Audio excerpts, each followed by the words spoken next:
America में BA.2.86 नामक कोविड-19 का एक नया संस्करण फैल रहा है, लेकिन विशेषज्ञों का कहना है कि चिंता करने की कोई जरूरत नहीं है।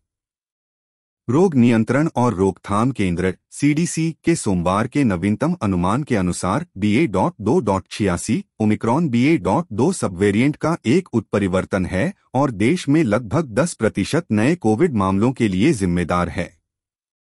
यह 2 सप्ताह पहले की तुलना में उल्लेखनीय वृद्धि है, जब यह केवल 3% थी।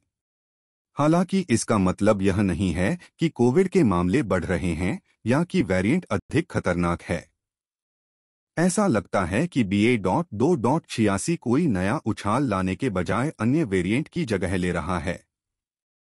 CDC ने BA.2.86 को निगरानी के अधीन संस्करण से रुचि के संस्करण में अपग्रेड कर दिया है। यह पहली बार है कि CDC की रिपोर्ट में वेरिएंट को अलग किया गया है। क्या है कोविड-19 BA.2.86 वेरिएंट? इस वेरिएंट का पहली बार अगस्त में पता चला था और इसके स्पाइक प्रोटीन में 30 से अधिक परिवर्तन हुए हैं, जो वायरस के वे हिस्से हैं जो मानव कोशिकाओं से जुड़ते हैं। इससे यह चिंता बढ़ गई कि यह सक्षम हो सकता है टीकों से प्रतिरक्षा प्रतिक्रिया से बचने के लिए। हालांकि BA.2.86 में महत्वपूर्ण प्रसार का अनुभव नहीं हुआ। कुछ अध्ययनों ने इस प्रकार की कोशिकाओं को संक्रमित करने की क्षमता में संभावित कमी का संकेत दिया है, जिसके परिणामस्वरूप इसके प्रसार में कमी आई है। अन्य अध्ययनों से पता चला है कि टीके अभी भी वेरिएंट के खिलाफ कुछ सुरक्षा प्रदान करते हैं। CDC ने कहा कि उसे नहीं पता कि क्या BA.2.86 अन्य वेरिएंट से अलग लक्षण पैदा करता है, लेकिन यह भी कहा कि लक्षण आमतौर पर वेरिएंट की तुलना में किसी व्यक्ति की प्रतिरक्षा पर अधिक निर्भर करते हैं।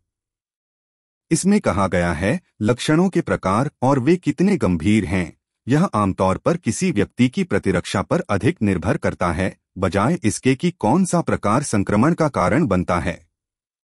अमेरिका में प्रचलित संस्करण HV.1/EG.5 संस्करण से उत्पन्न हुआ है, जिसने वर्ष की शुरुआत में चिंताएं बढ़ा दी थीं।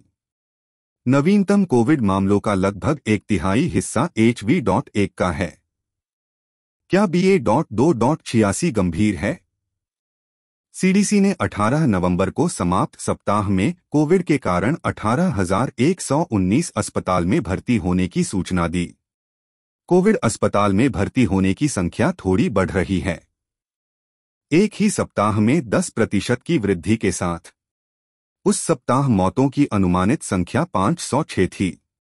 अब ओहियो काउंटी और मैसाचुसेट्स में बच्चों में निमोनिया के मामलों में वृद्धि देखी जा रही है, जो चीन और यूरोप के कुछ हिस्सों में देखे गए प्रकोप को दर्शाता है।